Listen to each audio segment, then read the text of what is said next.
감사합니다. 하나님께서 오늘도 우리 함께 하시고 우리를 붙잡아 주시는 것을 감사드립니다.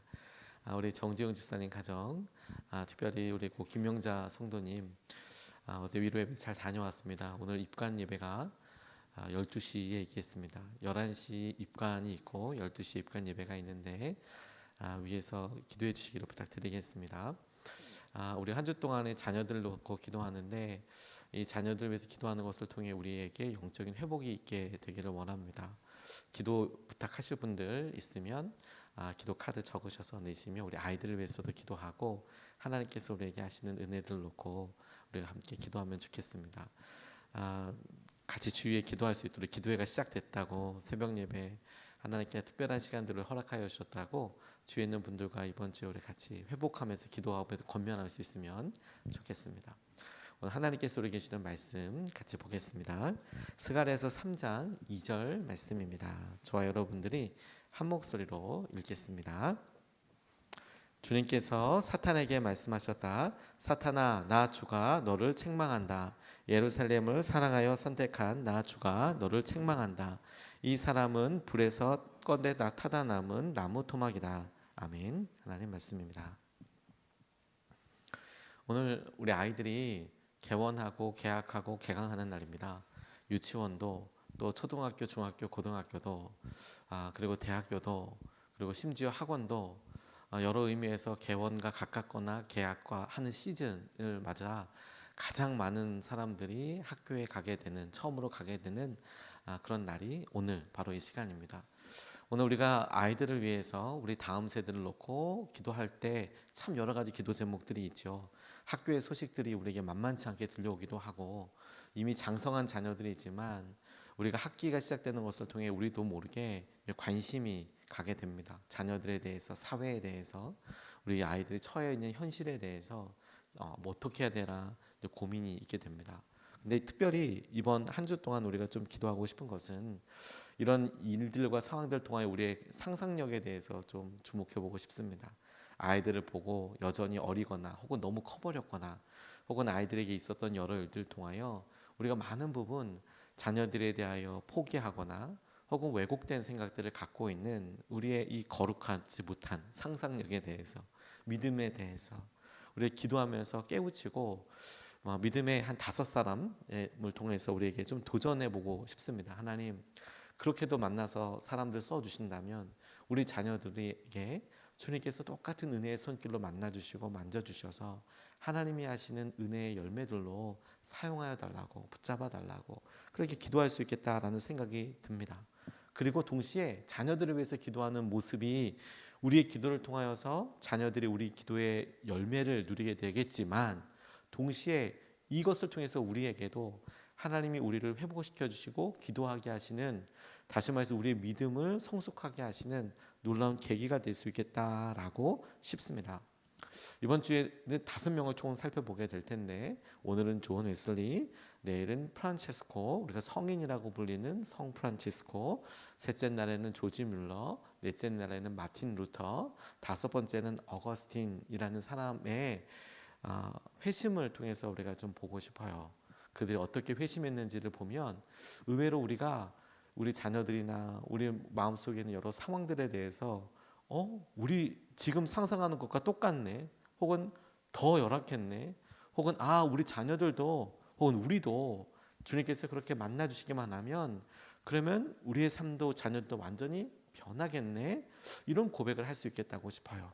그런 주님과의 만남을 인카운터링, 우리가 계획하지는 못했지만 간절히 소원했거나 우리가 살아왔던 일 가운데 하나님께서 갑자기 찾아오셔서 그 하나님을 만나게 되는 일을 인카운터링이라고 하는데, 그 인카운터링, 하나님을 만나는 은혜가 자녀들에게, 우리들에게 있으면 좋겠습니다. 이 5사람들의 특징을 개괄적으로 이야기해 보면 이들의 회심에 있어서 이들이 주님을 만났다고 알려진 곳이 굉장히 일상적인 곳이라는 점에 우리가 좀 주목하고 싶어요.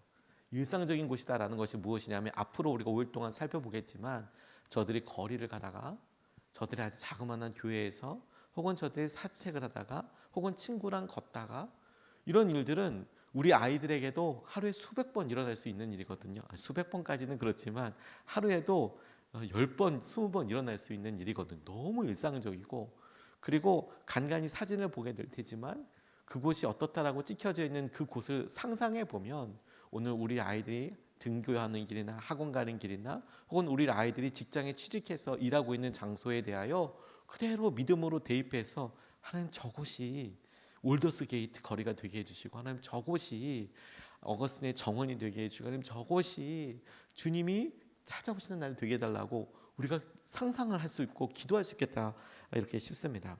이런 일에 여러분 우리가 기본적으로 같이 전제를 확인해야 될 것이 있는데, 우리나라와는 또 조금 더 사뭇 다른 부분이 있는 것이, 우리나라는 조선시대 때 목재로 건물을 많이 지었지 않습니까?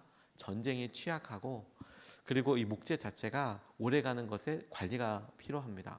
화재가 나도 돌로 지은 것보다는 좀 많이 그렇고, 또 우리나라 같은 경우엔 전쟁을 여러 번 치렀기 때문에 오래된 건물들이 아주 많지는 않습니다. 오히려 저기 산에 있는 건물들이나 이제 이런 건물들이 오랫동안 남아있는 경우들이 있지만, 한양 혹은 옛날 서울에 있었던 일들을 보면 오래된 건물 자체는 아주 많이 남아있지는 않죠. 하지만 여러분 떠올려 보면 1394년에 조선의 한양으로 서울이 된 이후, 서울로서 한양이 된 이후에, 우리가 서울로 불리는 그곳이 조선의 수도가 된 이후에 우리가 알고 있는 경복궁, 그 경복궁 앞에 광화문이 있지 않습니까? 광화문 쭉 큰 길이 있지 않습니까? 세종대왕이 있고 이순신이 서 있는 그곳에 원래 이름은 육조거리였습니다. 그곳에 조선시대의 유명한 꼭 중요한 정부의 부처들이 거기 다 있었어요. 육조거리라고 불렀습니다. 근데 지금 그 육조 건물들은 남아있지 않고 터들만 간간히 남아있지만 그 도로 자체는 남아있지 않습니까? 그런데 유럽은 우리나라보다 조금 더 도시가 발달하고 돌로 많이 지었어요. 그리고 거리도 포장을 해버렸단 말입니다. 그래서 여전히 그 거리가 그대로 남아있고 그것을 복귀하는 것이 크게 어렵지가 않은 거예요. 그래서 지금도 그들이 회심했던 것에 대해서 우리가 떠올리고 상상할 수 있는 것이죠. 오늘 그 중에서 첫 번째 존 웨슬리, 우리 함께 기도해 보고 싶은데요. 존 웨슬리는 감리교회를 열었던 사람입니다. 우리 감리교회를 열었던 사람인데, 저는 이 존 웨슬리를 가만 보면 모태신앙이기도 하고, 그 중에서 어려서부터 우리의 말을 잘 듣고 살아온 그런 아이이기도 하고, 그리고 대부분 우리가 우리 교회 학교에서 살고 있는, 함께 믿음 생활하고 있는 아이들과 참 비슷한 부분들이 많습니다. 믿음의 부모에게서 자랐고, 이 존 웨슬리의 아버지는 목사님이었어요. 목회자였습니다. 성공의 신부라고 이야기하는 것이 더 정확하겠습니다. 어렸을 때부터 부모들이 쓴 기록들이 남아 있어서 존 웨슬리가 어떤 삶을 살았는지를 보게 되는데, 1708년에 2월 9일에 사제관에서 목사님들이 사는 곳에서 화재가 크게 났어요. 이게 아버지 사무엘 웨슬레가 그곳에서 목회하면서 있었던 두 번째 화재입니다. 뭐 이렇게 화재가 자주 일어나 싶지만 당시에는 소방시설도 없었고 또 영국도 목조 건물들이 많았으니까, 그러니 불이 일어나는 일은 그렇게 드문 일은 아니었나 봅니다.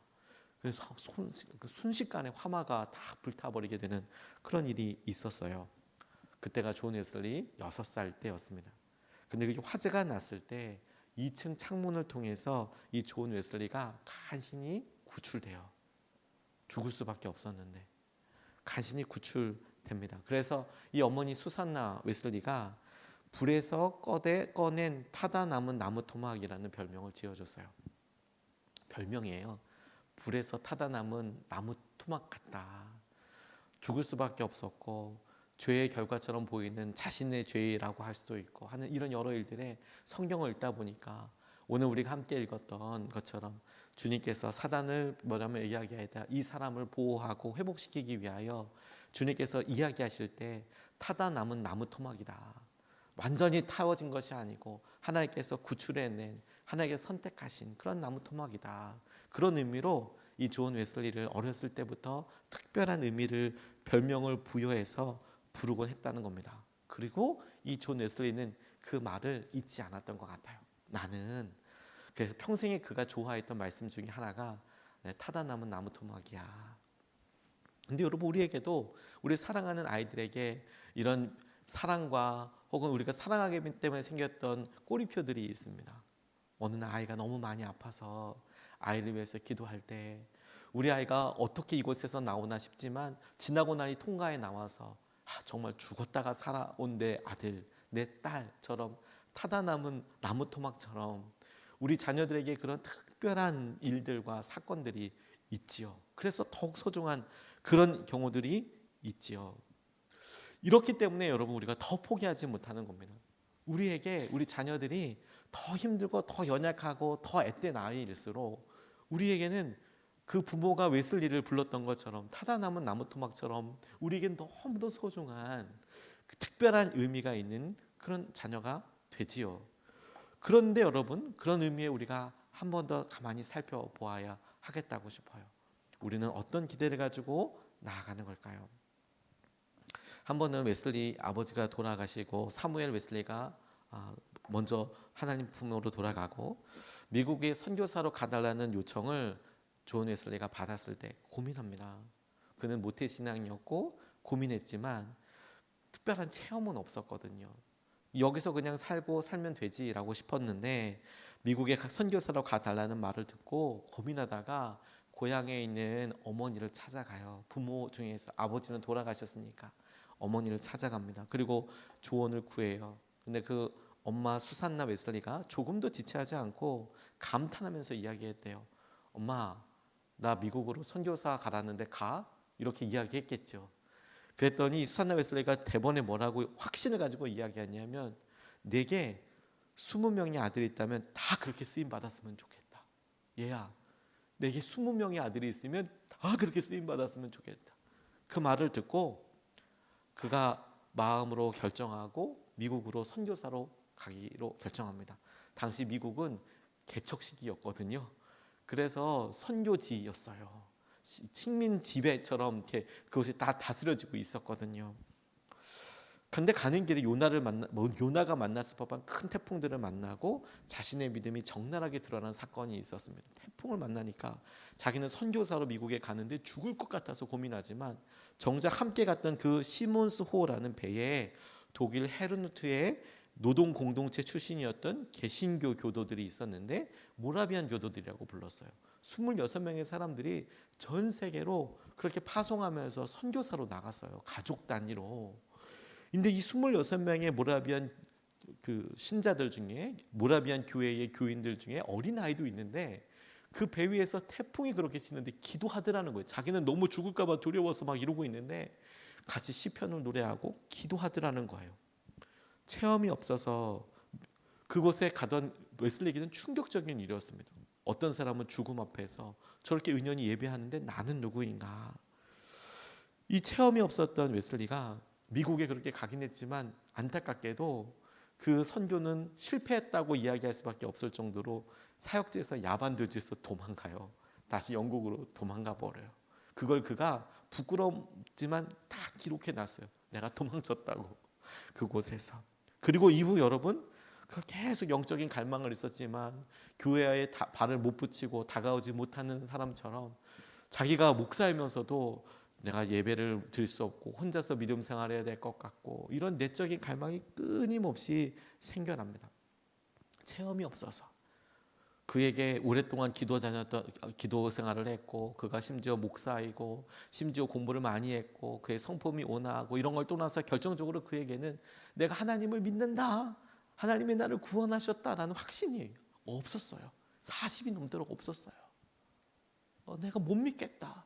이런 고민을 하고 살았단 말입니다. 그런데 여러분 1738년 5월 24일에 그렇게 고민하고 나 이제 교회도 안 다녀야겠다. 나 설교는 안 하고 믿음 생활이라는 게 나 뭔지도 모르겠다라고 고백하던 그 어느 날에 그가 5월 24일에 이런 일기를 남깁니다. 제가 읽어드리겠습니다. 그날 저녁 나는 올더스게이트 길에 있는 한 모임에 매우 마지못해 참석했다. 어떤 사람이 마틴 루터의 로마서 주석 서문을 읽고 있었다. 저녁 8시 45분쯤 그리스도에 대한 믿음을 통해 하나님께서 사람의 마음에 이루시는 변화를 서술하는 단계에서 나는 내 마음이 이상하게 뜨거워지는 것을 느꼈다. 내가 진정으로 그리스도를 구원을 위해 오직 그리스도만 의지하고 있다고 느꼈다. 그리고 그분께서 진정 나의 죄까지도 가져가셨다는 사실과 죄와 사망의 법에서 나를 구원하셨다는 확신이 내게 주어졌다.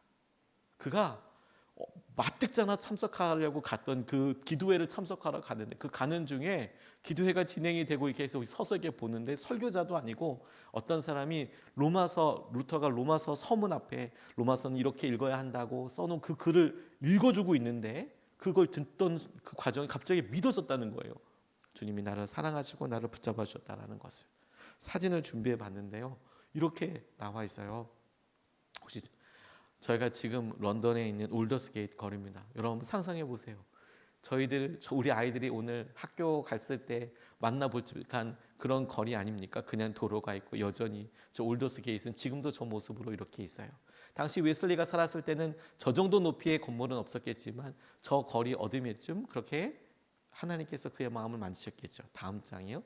다음 장에 보면 웨슬리가 하나님께서 내게 믿어진다라고 이야기했던 고백했다라고 추측되어지는 곳에 이렇게 큰 돌 비석을 하나 만들어 놨습니다. 저건 런던 박물관 바로 앞인데요. 그곳을 기념하여서 놔둔 것이죠. 영국을 바꿨다라고 평가되는 존 웨슬리가 길을 가다가 주님의 그런 놀라운 은혜를 보게 됐다는 거예요. 믿어지게 됐다는 거예요. 믿어지게 되었다. 우리 자녀들을 놓고 기도할 때, 우리 스스로를 놓고 기도할 때 여러분, 우리가 아이들이 가고 있는 여러 순간에도 하나님께서는 끊임없이 우리 아이들을 붙잡아 주시고 이끌어 주시죠. 그런데 불에 타서 죽을 뻔한 이 아이, 그래서 더 소중하고 연약해 보였던 이 아이, 그를 위해서 하나도 쉬지 않고 끊임없이 기도했던 한 가지 결단들이 있었다라는 점을 우리가 좀 보고 싶어요. 여러분들 프린트로도 나눠드렸는데 이 존 웨슬리가 불에서 나온 지 얼마 안 됐던 때, 아마도 어렸을 때 수산나 웨슬리가 일기에다가 이런 내용을 적어놨어요. 이 존 웨슬리를 딱 지명해서 쭉 이어놓고 써놓던 장면 중에 존 웨슬리라는 이 아이를 위해서 내가 특별히 이렇게 해야겠다라고 결정했던 내용이 있는데 여러분 프린트에 그 기도 제목이 있습니다. 우리 같이 한번 읽어보겠습니다. 시작. 저는 당신께서 아주 자비롭게 준비하여 주신 이 아이의 영혼에 대해서 당신의 진실한 신앙과 덕이 이 아이의 마음에 스며들도록 노력하기 위하여 여태까지 해왔던 것보다 더욱 특별하게 주의하기로 작정합니다. 주님, 저에게 성실하고 꾸준하게 이 일을 할 수 있도록 은혜를 주십시오. 그리고 선한 성공으로 저의 시도들을 축복하소서. 영어를 번역해서 좀 그렇긴 하지만 저희들이 웨슬리 박물관에 갔을 때 존 웨슬리가 있었던 여러 상황들 가운데 이 수산나 어머니가 웨슬리에 대한 기도 제목을 적어놓은 것에서 이렇게 찍어서 번역한 그런 내용이에요. 어느 날 죽었다가 불에 나온 나무 토막처럼 나온 이 아이를 보다가 수산나 웨슬리가 이 아이는 연약하기 때문에 더욱 특별히 기도해 줘야겠다. 내가 작정하고 기도해 줘야겠다. 그리고 내가 이렇게 스며들도록 기도하는 이 일이 본인이 가지고 낳았던 자녀들이 끊임없이 믿음대로 살 수 있도록 내가 기도하고 깨어 있겠다. 그 결정과 기도가 하나님께서 웨슬리를 만나 주시고 하나님 놀라운 은혜로 사용하여 주시더라고요. 오늘 여러분 우리 자녀를 위해서 기도하는 이 한 걸음이 이 수산나 웨슬리의 걸음과 믿음의 도전이었으면 좋겠어요. 웨슬리에게만 자기 아들이 타다 남은 나무 토막으로 보였겠습니까? 아니요. 우리에게 사랑하는 우리 딸이, 우리 아들이 나무 토막 같은 거예요. 불에 타다 남은, 너무 볼품없고 때로는 안타깝지만 그래도 너에겐 너무 소중하고 내겐 버릴 수 없고 내게는 다른 사람은 뭐라고 하더라도 내게는 너무 소중한 이 아이를 위해서 내가 해줄 수 있는 건 없어도 오늘 내가 기도하기로 결정하고 하나님이 아이를 거룩하게 사용하여 주십시오. 그리고 이 아이에게 거리를 걸으면서라도 만나주시는 하나님의 은혜가 하나 있게 해주십시오. 오늘 그렇게 만나게 해달라고 우리가 기도하며 주님 앞에 나아가면 좋겠습니다.